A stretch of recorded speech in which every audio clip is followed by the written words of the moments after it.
네, 여러분 반갑습니다. 여러분 두 번째 뵙네요. 네, 오늘 어린이들과 함께 예배드리게 돼서 더 기쁩니다. 아멘. 미안하지만 제가 어린이들과 함께 예배드린다면 말씀을 좀 거기에 맞춰야 되는데 그렇게 하지는 못했어요.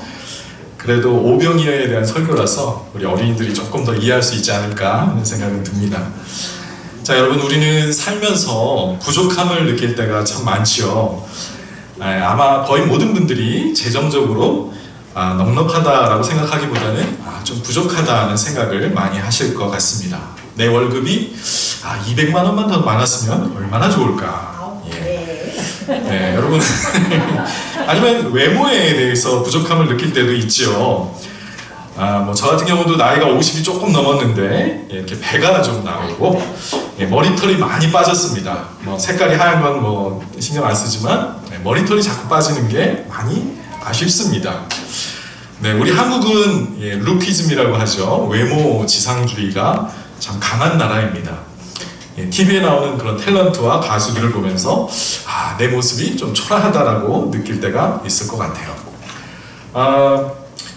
아마도 가장 안타까운 일은 내 능력이 또는 내 실력이 부족하다고 느낄 때가 아닐까 합니다. 여기 어린이들도 있는데 어린이들은 부족함을 안 느낄 수도 있을 것 같아요. 그런데 아마도 이제 공부하는 학생들이라면 자기 성적에 대해서 늘 부족하다는 생각을 하게 될 것 같습니다. 교회 사역을 하는 사역자의 입장에서도 항상 부족함을 느낍니다. 언제나 재정적으로 부족하지요. 하나님의 일을 해나가기에 재정이 부족합니다. 그리고 또 어떤 사역을 해나가는 데 있어서 함께 해줄 그런 헌신된 성도들이 늘 부족하다는 생각이 들지요. 그런데 여러분, 꼭 부족하다는 것이 잘못된 일만은 아닐 수도 있습니다. 부족함 때문에 내가 불평하고 원망해서 쓴뿌리가 생긴다면 그것은 분명 문제일 거예요. 그렇지만 내가 부족함을 알기 때문에 우리는 겸손해지고요. 또 하나님께 기도하게 된 것 같습니다. 아멘. 또 그 부족함 때문에 하나님이 채워주시는 은혜를 경험하게 될 수도 있지요. 자, 저는 그런 부족함이 주는 축복에 대해서 오늘 한번 생각을 해보고자 합니다. 요한복음 6장에 나온 오늘 읽은 이 오병이어의 기적 이야기가 바로 우리의 부족함을 쓰셔서 주님의 영광을 나타내 보이시는 대표적인 사건이라고 할 수 있겠습니다. 자, 우리 어린이들은 오병이어라는 말이 낯설 텐데 5개의 빵과 2개의 물고기란 뜻이에요. 아멘. 네, 예수님이 이걸 가지고 기적을 일으키셨는데 우리 성경은 먼저 읽었고, 자, 오늘 말씀 함께 읽어가면서 제가 설명하면서 계속 보도록 하겠습니다. 처음 부분은 제가 읽으려고 했다가 자, 먼저 오늘 본문 1절은 오늘 본문이 이야기가 전개되는 그런 배경이 되겠습니다. 그 뒤에 예수께서 갈릴리 바다 곧 디베레아 바다 건너편으로 가시니 그랬어요. 자, 이 예수님이 활동하던 갈릴리 지역에는 갈릴리 바다 또는 디베레아 바다라고 하는 그런 큰 호수가 있었습니다. 자, 예수님께서 디베레아 바다 건너편으로 배를 타고 가셨어요. 요한복음에는 안 나오는데 다른 복음서를 읽어보면 제자들이 전도 여행을 마치고 돌아왔는데 도무지 쉴 틈이 없었기 때문에 예수님이 제자들과 함께 조용한 곳에 가서 한적한 곳에 가서 쉬시기 위해 이곳으로 디베레아 바다 건너편으로 가셨다고 말씀하고 있습니다. 자, 그런데 이때 수많은 사람들이 예수님을 따라왔다고 합니다. 자, 큰 무리가 예수를 따라갔다. 그것은 그들이 예수가 병자들을 고치신 표징들을 보았기 때문이다 라고 했어요. 아이고, 쉬려고 갔는데 쉴 수가 없네요. 왜요? 예수님을 따르는 수많은 무리가 이곳에 찾아왔기 때문입니다. 자, 여기서 표징을 보았다라고 했는데요. 자, 표징은 예수님이 그리스도라는, 즉 하나님의 아들이라는 것을 입증해주는, 명확하게 보여주는 그런 사인을 말합니다. 자, 예수님께서는 지금 요한복음을 보면 지금까지 3개의 표징을 보여주셨어요. 첫 번째 표징은 물을 포도주로 바꾸는 사건이었습니다. 두 번째 표징은 회당장의 아들을 말로만 딱 말씀하셔서 고쳐주시는 사건이었고요. 세 번째 표징은 훨씬 더 놀라운데, 베데스다 못가에서 38년 동안이나 누워있던 병자를 일어나 걸으라 라는 그 한마디의 말로 또 고쳐주신 사건이었어요. 자, 이것뿐만 아니라 복음서에는 수많은 병자들을 고쳐주신 그런 이야기가 있죠. 이 놀라운 이 기적을 행하시는 이 예수님을 수많은 사람들이 열광했고요. 그래서 그냥 무작정 예수님이 계신 곳으로 이렇게 따라 나왔다는 거죠. 안타깝게도 예수님과 제자들은 배를 타고 왔는데, 이 사람들은 걸어서, 그러니까 호수를 빙 둘러서 그 험한 길을 걸어서 따라왔다고 합니다. 자, 3절. 예수께서 산에 올라가서 제자들과 함께 앉으셨다. 마침 유대 사람의 명절인 유월절이 가까운 때였다라고 하네요. 자, 예수님이 산으로 올라가셔서 앉으셨다라고 했는데, 이것은 가르치실 때 취하셨던 자세입니다. 즉, 예수님은 모여든 수많은 사람들에게 하나님의 말씀을 가르쳐 주신 것이죠. 그들이 자신의 휴식을 방해했기 때문에 짜증내거나 쫓아내신 것이 아니라 따뜻하게 맞아주셨고, 그들에게 하나님의 말씀을 가르쳐 주셨어요. 그리고 또 다른 복음서에 보면 그 중에 병자들을 고치셨다고 되어 있습니다. 자, 요한은 특히 이때가 유월절이 가까운 시기였다라고 언급하고 있죠. 자, 여러분, 유월절은 이스라엘 백성이 애국 땅에서, 이집트 땅에서 노예 생활을 하다가 하나님께서 기적적으로 구출해 주신 그런 날이었죠. 우리나라로 하면 우리나라 광복절과 같은 날이에요. 자, 이스라엘 나라가 노예 생활을 하던 데서 해방되던 그 구원의 날을 기념하는 절기가 유월절이었습니다. 자, 그런데 지금 이스라엘 백성이 어떤 상황에 있어요? 신약 시대의 이스라엘 백성들은 지금 현재 로마 제국이라는 세계에서 가장 강력한 제국의 지배 아래 있었습니다. 그러면 유월절을 맞을 때 유대인의 마음속에 어떤 생각이 들었을까요? 옛날에 하나님께서 우리를 애굽의 노예였을 때 우리를 탈출시켜 주셨던 그 놀라운 일이 지금 우리 시대에도 필요하지 않겠는가? 우리를 이 로마의 지배 아래서 구원해줄 모세와 같은 구원자가 이제 나타나지 않겠는가 하는 기대감이 아주 팽배했을 때입니다. 자, 요한은 바로 예수님이 그런 기대를 충족시켜줄 메시아임을 보여주고 있는 것이죠. 예수님은 그런 백성에게 자신의 정체성, 하나님의 아들이시며 메시아 구원자라는 사실을 보여줄 또 하나의 표징을 지금 기록하고 있습니다. 예수님께서 이제 이 자기에게 모여든 이 큰 무리를 바로 먹이시는 그런 일을 하시게 될 거였어요. 자, 5절과 6절을 보겠습니다. 예수께서 눈을 들어서 큰 무리가 자기에게로 모여드는 것을 보시고 빌립에게 말씀하셨다. 우리가 어디에서 빵을 사다가 이 사람들을 먹이겠느냐? 예수께서는 빌립을 시험해 보시고자 이렇게 말씀하신 것이었다. 예수께서는 자기가 하실 일을 잘 알고 계셨던 것이다 그랬어요. 자, 빌립은 예수님과 제자들이 있던 곳에서 가장 가까운 동네인 베세다 출신이었다고 합니다. 자, 그래서 아마도 이 빌립이 평소에도 이렇게 머리가 잘 돌아가고 아주 현실적인 계산이 빠른 사람이었나 봐요. 그래서 특별히 빌립에게 이 모든 사람을 먹일 떡을 어디서 구할 수 있겠느냐고 물으십니다. 자, 그런데 이 질문의 의도는 몰라서 하신 것이 아니라, 야, 빵을 어디서 구해야 되니? 몰라서 이렇게 질문하신 것이 아니라, 사실 예수님은 다 계획을 가지고 계셨지만 빌립이 이런 상황에서 지금 어떻게 반응하는지를 보시려고 질문하셨다는 거죠. 자, 그래서 이 머리가 좋은 빌립이 바로 계산의 결과를 보고합니다. 7절인데요. 예수께 이렇게 대답하였다. 이 사람들에게 모두 조금씩이라도 먹게 하려면 빵 200데나리온 어치를 가지고서도 충분하지 못합니다. 라고 대답을 해요.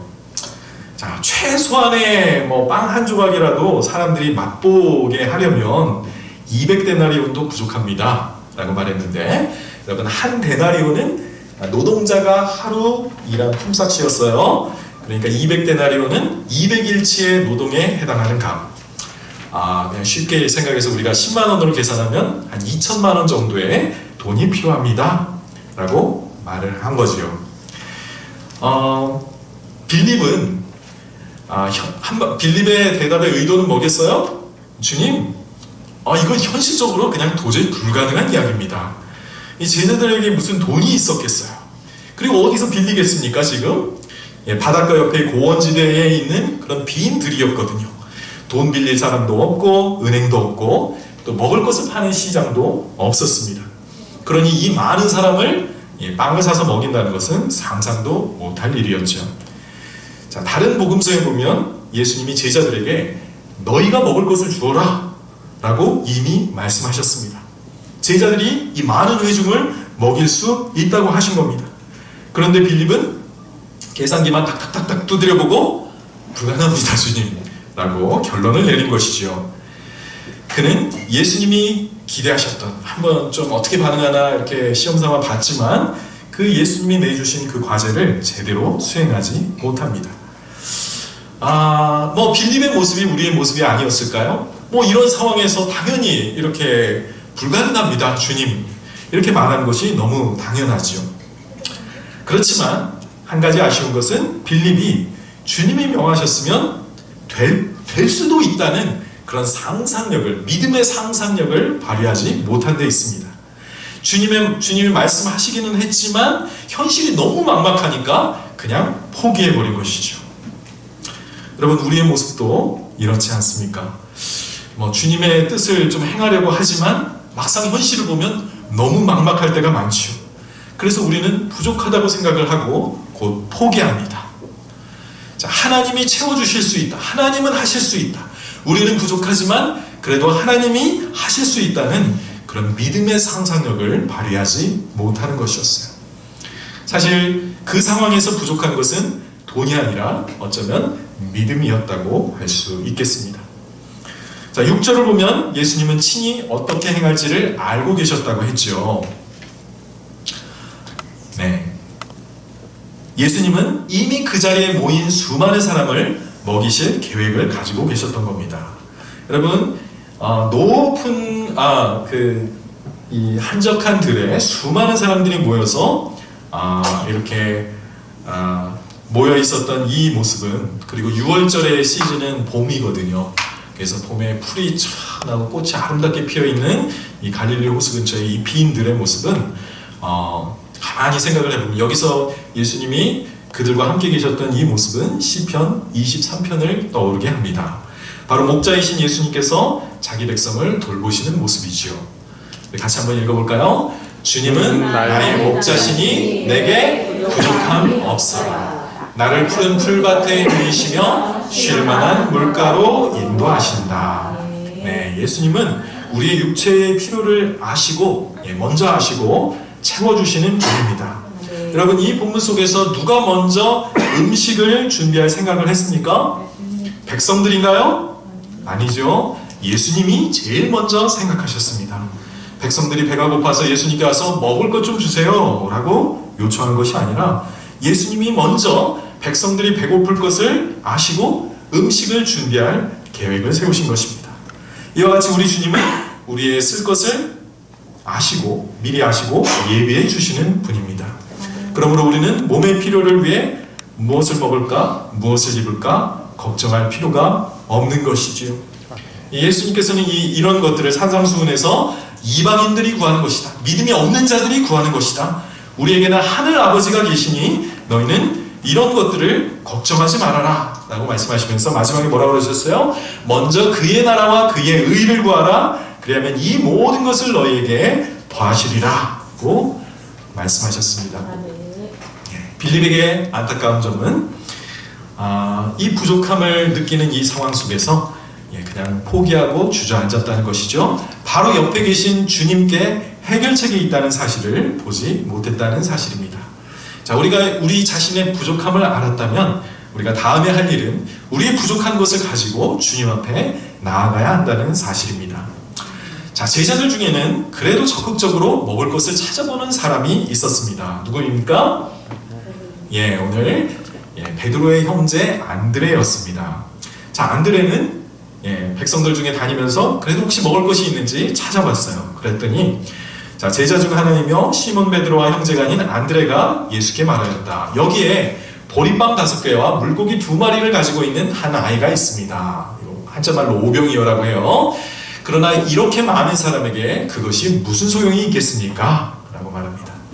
자, 한 아이를 만났을 때 그가 도시락으로 싸온 그걸 보고 안드레가 그렇게 물어봤겠죠? 얘야, 그거 지금 혹시 예수님한테 좀 드려도 되겠니? 라고 물어봤을 때 이 소년이 뭐라 그런 거예요? 이거 우리 엄마가 나 먹으라고 주신 거예요. 이러지 않고 네, 가져가서 주님께 드리세요 라고 기꺼이 자기의 식사를 내준 거겠죠. 소년이 사왔던 보리떡 5개와 물고기 2마리를 보면 그 보리빵은 그 당시에 가난한 사람들이 먹던 가장 싼 음식이었다고 합니다. 물고기 2마리는 빵과 함께 반찬으로 먹을 수 있도록 조리된 것이었겠죠. 자, 안드레는 자기가 구할 수 있는 이 작은 오병이어를 가져오기는 했지만 이걸 주님께 드리면서도 도대체 이걸 가지고 뭘 할 수 있을까? 이 수많은 사람의 필요를 채우기에는 너무나 터무니없다는 것을 잘 알고 있었겠죠. 그래서 이것이 무슨 소용이 있겠습니까? 라고 주님 앞에 묻습니다. 여러분, 안드레는 빌립보다는 그래도 조금 더 적극적으로 행동하기는 했지만 역시 예수님이 하실 수 있는 일을 기대하지는 못했죠. 그래도 그는 부족하지만 작은 것을 주님 앞에 가지고 나왔어요. 이것이 중요하다고 생각합니다. 예수님은 바로 그 부족하고 작은 것을 쓰셔서 수많은 사람의 필요를 채워주시기 때문이죠. 자, 10절입니다. 예수께서는 사람들을 앉게 하여라 라고 말씀하셨다. 그곳에는 풀이 많았다. 그래서 그들이 앉았는데 남자의 수가 5,000명쯤 되었다. 자, 예수님은 제자들에게 사람들을 풀밭에 앉게 하라고 했습니다. 자, 식사할 수 있는 대형을 만드신 것이죠. 여기서 앉다라는 단어는 본래 눕다 또는 기대다라는 표현이에요. 자, 유대인들과 로마인들은 모두 밥 먹을 때 이렇게 앉아서 먹은 것이 아니라, 테이블에 앉아서 먹은 것이 아니라 이렇게 옆으로 기대서 먹었어요. 자, 성인 남자만 5,000명이나 되었으니까 여러분, 어린아이와 여자들까지 합치면 2만 명이 넘는 엄청난 수의 인파가 들판에 누워 있습니다. 어때요? 다시 한번 시편 23편의 장면이 떠오르죠? 사람들은 마치 양떼처럼 푸른 초장에 누워 있는 것입니다. 예수님은 그 많은 사람들을 돌보시는 목자가 되어주시는 것이죠. 예수님은 받으신 보리떡 5개, 물고기 2마리를 가지고 하늘을 향해 하나님 앞에 그것을 올려 감사의 기도를 드리십니다. 11절에요. 예수께서 빵을 들어서 감사를 드리신 다음에 앉은 사람들에게 나누어 주시고 물고기도 또 그와 같이 하나님 앞에 기도하시고 감사의 기도를 올리시고 그것을 원하는 대로 주셨다고 합니다. 그랬더니 주님의 축복을 받은 이 빵과 이 물고기가 주님의 손에서 한도 끝도 없이 불어나는 엄청난 기적이 일어나게 되지요. 11절에 그들이 원하는 대로 주셨다고 합니다. 12절을 13절을 보면 그들이 배불리 먹은 뒤에 예수께서 제자들에게 이렇게 말씀하셨다. 남은 부스러기를 다 모으고 조금도 버리지 말아라. 그래서 보리빵 5덩이에서 먹고 남은 부스러기를 모으니 12방주리에 가득 찼다고 합니다. 예수님 충분히 음식을 공급해 주셨지만 그렇다고 낭비하지도 않으셨지요. 남은 음식을 버리지 않고 거두게 하시자 12방주리에 가득 찼다고 합니다. 충분히 먹고도 굉장히 많이 남았다는 뜻이지요.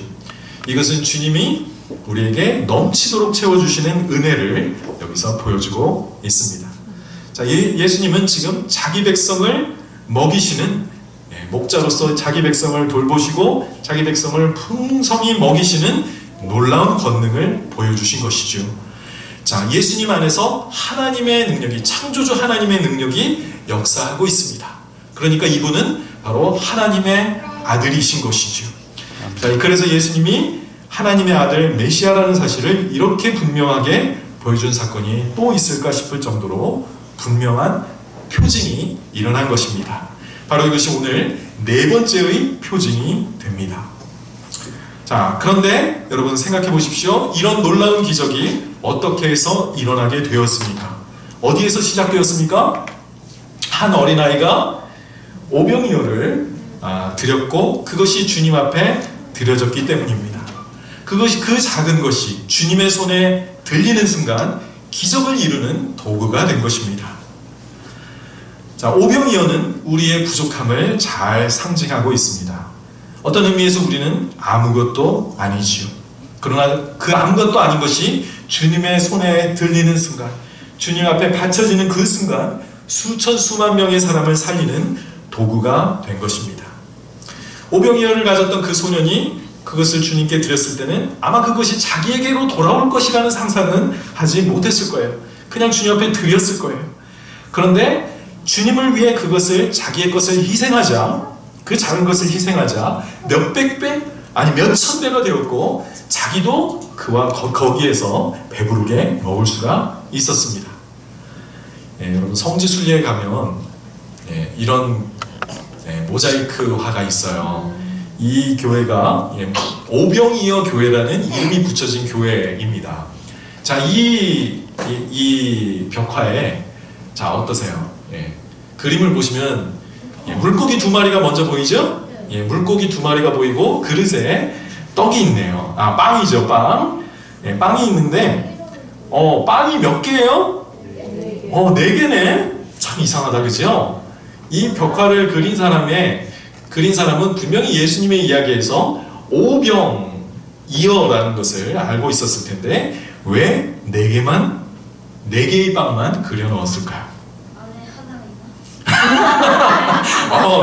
역시 어린이다운 상상력이에요. 하나가 숨겨져 있을 것이다. 또 왜 그랬을까요? 예수님이 들고 계셔서. 예수님이 이미 들고 계셔서 그것도 가능할 것 같습니다. 또 다른 생각은? 네? 그래. 뭘 것 같아?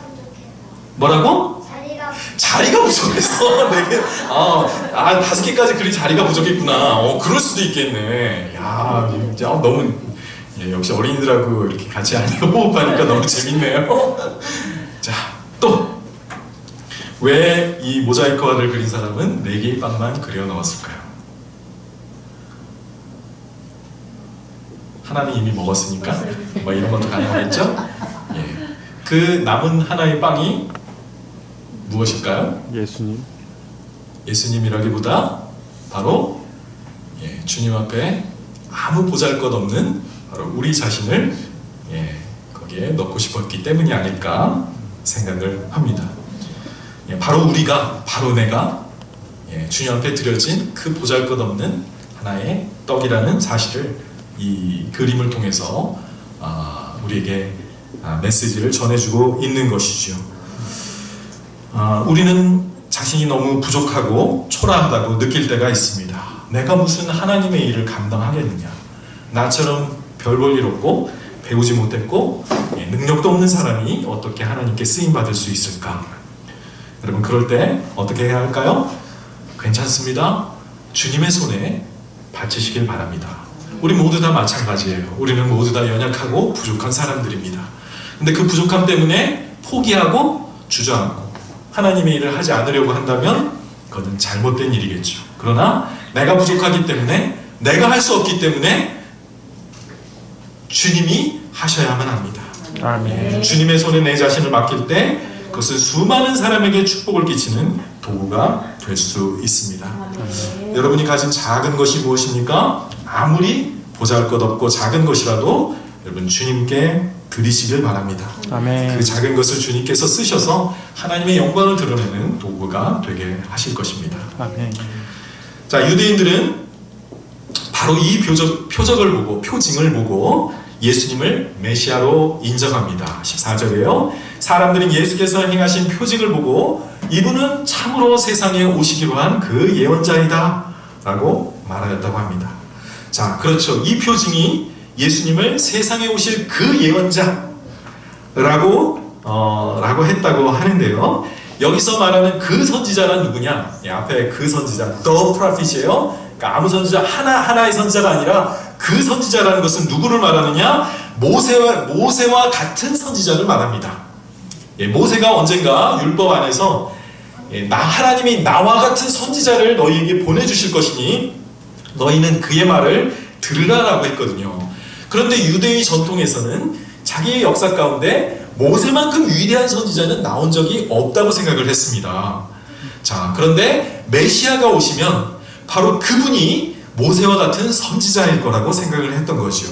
그래서 메시아를 부르는 호칭 중에 하나가 그 선지자였던 것입니다.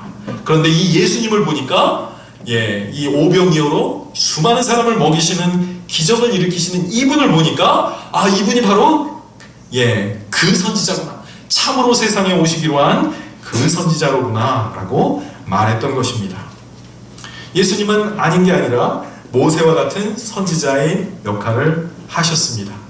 여러분, 빈들에서 유대 백성들이 출애굽한 뒤에 광야 생활을 했지요. 그때 광야에서 무슨 농사를 지을 수 있었습니까? 먹을 것이 없었지요. 그랬을 때 모세가 어떻게 했나요? 사실은 모세가 한 것이 아니라 하나님께서 하늘에서 만나를 내려주셔서 자기 백성을 40년 동안이나 먹여 살게 하셨습니다. 자, 만나는 하나님이 자기 백성을 양떼처럼 기르는 목자이심을 보여주는 그런 기적이었죠. 바로 예수님의 오병이어의 기적은 광야에서 만나를 먹이시던 여호와 하나님을 떠오르게 합니다. 아니, 사실 바로 이 예수님이 만나를 내려서 자기 백성을 살게 하시던 바로 그 여호와 하나님이셨던 것입니다. 예수님이 하나님이 보내신 메시아임을 알게 되었다면 여러분, 그 다음에 어떻게 행동해야 했을까요? 만약에 여러분이 그 자리에 있는 유대인이었다면 여러분은 어떻게 행동하시겠습니까? 예수님이 메시아라는 걸 알았어요. 이 오병이의 표징을 보니까, 이 놀라운 기적을 보니까 이분은 하나님의 아들이시오. 그럼 그 다음에 여러분이라면 어떻게 행동했을까요? 계속 따라다닌다. 네, 좋습니다. 메시아임을 알았으면 이분에게 더욱더 순종하고 이분의 말씀에 더욱더 귀를 기울여야 됐겠지요. 자, 그런데 유대인들은 뭘 하려고 했을까요? 예수님을 왕으로 삼으려고 합니다. 예수께서는 사람들이 와서 억지로 자기를 모셔다가 왕으로 삼으려고 한다는 것을 아시고 혼자서 다시 산으로 돌아가셨다고 합니다. 자, 메시아 또는 그리스도라는 이 말은 유대인들에게 있어서는 무엇보다도 왕을 의미했습니다. 자, 선지자이면서 하나님의 이스라엘 나라를 다스릴 왕이라는 뜻이었죠. 그래서 어쩌면 이들이 예수님을 왕으로 삼으려고 했던 것은 당연한 모습이라고도 볼 수 있습니다. 자, 그렇지만 문제가 있는 행동이었어요. 지금 이 상황에서 예수님을 왕으로 삼는다는 그런 말의 뜻은 무엇이었을까요? 지금 현재의 정치 체제를 뒤집어 버리겠다는 뜻이었습니다. 즉, 헤롯이 유대의 왕이었죠? 헤롯의 왕권을 부정하는 것이고, 지금 로마 정부가 지배하고 있었던 이 사회의 시스템 자체를 부정하고 쿠데타를 일으키겠다는 거죠. 예수님을 왕으로 하는 새로운 국가 설립을 시도하려고 했던 것입니다. 그리고 그걸 이루기 위해서 여기 모였던 사람들은, 그 빵을 먹었던 사람들은 얼마든지 물리적인 폭력을 동원해서 싸울 준비가 되어 있었습니다.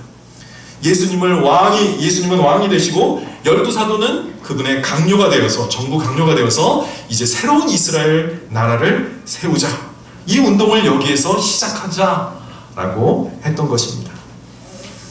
실제로 당시에는 여러 명의 그런 그리스도들이 등장을 했고요. 그래서 반정부 활동을 벌이던 열심당이 존재하고 있었습니다. 바로 예수님을 왕으로 세우면서, 옹위하면서 바로 그런 반정부 운동을 그들은 벌일 준비가 되어 있었던 거죠. 여러분, 그들의 시도는 하나님의 뜻을 쫓은 것이 아니라 육신적인 것이었습니다. 자신들의 인간적인 사고에서 나온 행동이었습니다. 잠시 후에 예수님께서 지적하시는데, 그들이 예수님을 왕으로 삼으려고 했던 이유가 무엇인지를 예수님이 밝혀주세요. 자, 그것은 표징을 보고 예수님을 진정으로 믿었기 때문이 아니라, 하나님의 아들로 믿었기 때문이 아니라 빵을 먹고 너희가 배부른 까닭이다라고 책망을 하세요. 26절과 7절입니다. 예수께서 그들에게 대답하셨다. 내가 진정으로 너희에게 말한다. 너희가 나를 찾는 것은, 그 예수님을 찾아오는 그 목적은 표징을 보았기 때문이 아니라, 즉 예수님을 하나님의 아들로 인정하게 해주는 그 놀라운 기적 때문이 아니라 빵을 먹고 배불렀기 때문이다. 배가 불렀기 때문이다. 너희는 썩어 없어질 양식을 얻으려고 일하지 말고 영생에 이르도록 남아있을 양식을 얻으려고 일하여라. 이 양식은 인자가 곧 예수님이 너희에게 줄 것이다. 하나님 아버지께서 아버지 하나님께서 인자를 인정하셨기 때문이다 라고 했습니다. 자, 예수님을 하나님의 아들로 믿을 만한 충분한 지금 증거가 표징이 이루어졌습니다. 자, 그렇다면 이 백성들은 지금부터 이 예수님이 하시는 말씀을 듣고 거기에 순종하는 삶을 살기로 다짐을 해야 되는데 그들은 자신의 목적, 자신의 이기적인 목적 그것을 이루려고 했던 겁니다. 예수님을 따라다니면 이제는 배고플 일이 없고 훨씬 더 안정된 삶을 누릴 수 있을 것이라는 생각에 자신들의 왕으로 삼으려고 했던 겁니다. 예수님은 그런 잘못된 동기를 파악하시고 몸을 피하신 것이었죠. 자, 어떤 분들은 예수님의 이런 태도 때문에 예수님은 정치적인 메시아가 아니셨고 다만 영적인 구원자가 되셨다라고 말하기도 합니다. 자, 그렇지만 예수님은 분명히 이스라엘의 왕이신 것이 사실이었어요. 그리고 그 역할을 포기하신 것도 아니었습니다. 그런데 물리쳐야 할 적은 로마 제국이 아니라 사탄의 왕국이었던 이 세상이었습니다. 눈에 보이는 이 왕국의 배후에 세상을 지배하고 있는 어둠의 세력이 있었지요. 율법으로 말미암아 세력을 잡고 모든 사람을 죽음에 밀어넣고 있는 이 어둠의 세력으로부터 모든 인류를 구원해야 할 그 구원자, 그 왕의 역할을 하셔야 했던 것입니다. 유대인만 아니라 온 인류를 죄라는 노예 상태로부터, 즉 로마의 압제하에 있는 그런 식민지 백성이 아니라 죄라는 속박을 당하고 있는, 그래서 마귀의 노예 상태가 되어 있는 이들을 해방시키는 그 사건을 바로 이루시기 위한 것이 그분의 최고의 목적이었던 것입니다. 예수님이 그것을 위해 우리를 위해 죽으셨고 또 부활하신 것입니다. 예수님은 죄와 사망의 세력을 정복하시는 그런 강력한 군주이셨습니다. 마귀에 대해서 승리를 이루신 것입니다. 이것이 바로 예수님이 이루신 제2의 출애굽 사건입니다. 유대인만 아니라 모든 인류를 이 마귀의 권세로부터, 죄와 사망의 권세를 잡은 마귀의 권세로부터 해방시켜 주시는 제2의 출애굽 사건, 진정한 구원의 사건이었다는 것입니다. 바로 이것이 아버지께서 아들을 보내신 목적이었죠. 그래서 예수님은 단지 이스라엘의 정치적인 지도자가 되기를 거부하시고 혼자서 기도하시러 산으로 올라가셨던 것입니다. 자, 여러분, 유대인들이 예수님을 왜 왕으로 삼으려고 했다고 했습니까? 겉으로는 예수님을 잘 따르는 것 같고 예수님께 충성하는 것 같았지만 그 궁극적인 목적을 가만히 살펴보면 자신들의 배고픔이 채워졌다고 했기 때문이죠. 이분을 따르면 계속해서 무슨 피로든지 자기들의 피로가 채워질 것이라고 생각했던 것입니다. 이들이 추구하고 있었던 것은 무엇입니까? 하나님의 뜻, 하나님의 영광이 아니라 자기의 뜻, 자기의 만족이었던 겁니다. 여러분, 안타깝게도 많은 그리스도인들이 신앙생활을 하면서 자기 만족을 추구합니다. 예수님을 믿고 나름 열심히 신앙생활을 하는 것처럼 보이지만 그런데 예수님을 믿는 동기가 의심스러워요. 왜 그래요? 예수님을 사랑하고 그분에게 영광 돌리고 그분의 뜻에 순종하려고 하는데 있지 않고 예수님을 이용해서 나의 꿈을 이루고 나의 욕망을 이루고 내가 잘 먹고 잘 살기를 바라기 때문에 예수님을 믿고 있는 것입니다. 예수님을 잘 섬기니까 내가 성공하고 내 꿈이 이루어질 거라는 그런 생각에서, 그런 동기에서 예수님을 믿고 있는 것입니다. 이런 분들의 신앙은, 이 신앙의 중심은 주님이 아니라 왕이신 예수 그리스도가 아니라 바로 나인 것입니다. 내가 내 마음의 보좌에 앉아서 예수님이 내 뜻을 이루어 주시는 지니 같은 존재? 예수님을 그런 존재로 이용하려고 하고 있는 것이죠. 예수님은 그런 사람들의 이기적인 욕망을 만족시켜주는 메시아가 되기를 거부하셨습니다. 예수님도 자기의 인간적인 욕구만 따랐다면 그런 사람들의 요구에 부응하셨겠죠. 사람들이 자기에게 열광하고 따르는 것을 왜 즐기지 않으셨겠어요? 왕자리의 제안에 크게 만족하셨을 것 같습니다. 그러나 그것이 하나님의 뜻이 뜻을 이루는 길이 아님을 분명히 아셨던 것입니다. 자, 우리가 사는 목적이 하나님이 아니라, 주님의 영광이 아니라 내 자신이 될 때, 나의 영광이 될 때 내 신앙이 부패하기 시작합니다. 여러분, 우리가 정말로 예수님을 믿으면서 추구하고 있는 것이 무엇인지 다시 한번 점검해 보시기 바랍니다. 자, 오늘 우리는 부족함의 축복이라는 제목으로 하나님의 말씀을 나누었습니다. 자, 오늘 말씀을 정리해 보겠습니다. 첫 번째로 우리는 자신의 부족함을 인정해야 합니다. 우리의 현실을 보면 우리의 능력으로는 도저히 감당하기 어려운 이들을 만날 때가 많이 있지요. 그러나 그런 부족함이 하나님을 고려하지 않은 데서 나온 생각이라면 그 생각을 바꿔야 되겠습니다. 하나님의 일을 할 때 우리는 부족함을 느낄 때가 있어요. 그렇지만 이때 정말로 필요한 것은, 우리에게 필요한 것은 돈이나 어떤 능력이 아니라 주님에 대한 믿음이라는 사실을 기억하시기 바랍니다. 자, 우리는 우리의 부족한 것을 두 번째로 주님께 가지고 나와야 한다고 했죠. 우리의 부족함에만 집중한다면 우리는 포기하고 주저앉아 버릴 수밖에 없을 것입니다. 그러나 해결책은 전능하신 우리의 창조주 하나님, 우리의 예수 그리스도께 있습니다. 그분께는 불가능한 일이 없습니다. 그분의 지혜와 능력은 무궁하시기 때문입니다. 셋째로 우리는 오병이어처럼 작고 부족한 것을 주님 앞에 드릴 때 그때 주님의 축복을 받게 됩니다. 오병이와 아무것도 아닌 그 작은 것, 그 부족한 것이 주님의 손에 들려졌을 때 주님은 그것에 감사하시고 수많은 사람의 필요를 채워주는 영의 양식으로 삼아 주십니다. 우리는 모두 오병이어처럼 바로 내 자신이 또 하나의 보리빵에 불과하다는 사실을 기억하시기를 바랍니다. 나는 아무것도 아니지만 그러나 주님의 손에 이것이 들릴 때 주님은 이것을 쓰셔서, 이 작은 나를 쓰셔서 수많은 사람에게 복을 끼치는 도구가 되게 하신다는 사실입니다. 네 번째로 우리는 내가 주님을 믿는 동기를, 내가 주님을 믿고 따르는 동기를 점검해 보아야 되겠습니다. 오늘 예수님은 사람들이 하나님의 뜻을 따르려고 하기보다 자기의 욕심을 이루기 위해 예수님을 따르고 있음을 지적하셨죠. 어쩌면 바로 그 이유 때문에 우리가 주님이 주시는 진정한 축복을 아직도 경험하지 못하고 있는지도 모르겠습니다. 나는 과연 예수님을 진정으로 내 삶의 왕이시오 나의 주님으로 믿고 섬기고 있는가? 아니면 여전히 내가 왕자리에 앉아서 주님으로부터 이것을 해주세요, 저것을 해주세요, 내 꿈을 이루어주세요, 내 뜻을 이루게 해주세요 라고 요구하고 있지는 않은지 한번 돌아보는 시간을 가지시기 바랍니다.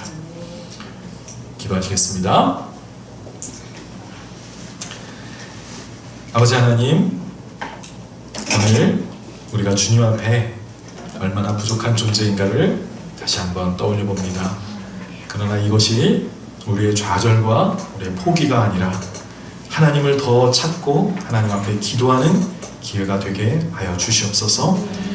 작지만 보잘것없지만 주님의 손에 들려졌을 때 주님의 축사하시고 감사하시면서 그것을 수많은 사람의 필요를 채워주는 도구로 쓰시는 모습을 보았습니다. 주님, 우리도 아무것도 아닌 존재이지만 우리 자신을 주님 앞에 드리기를 원합니다. 주님, 이 작은 나를 쓰셔서 또 우리를 쓰셔서 하나님의 거룩하신 뜻을 이루는 도구가 되게 하여 주시옵소서. 아멘. 아버지 하나님, 우리 가운데 어느 누구도 이기적인 마음으로 내 성공을 위해서 예수님을 이용하려는 그런 육신적인 생각을 하지 않을 수 있게 도와주시고 오직 주 예수 그리스도, 그분 나의 왕, 나의 주님의 뜻을 이루기 위해 다시 한번 헌신하는 그런 진실한 신앙인들로 변화될 수 있게 축복해 주시옵소서. 감사하신 예수님의 이름으로 기도드렸습니다. 아멘.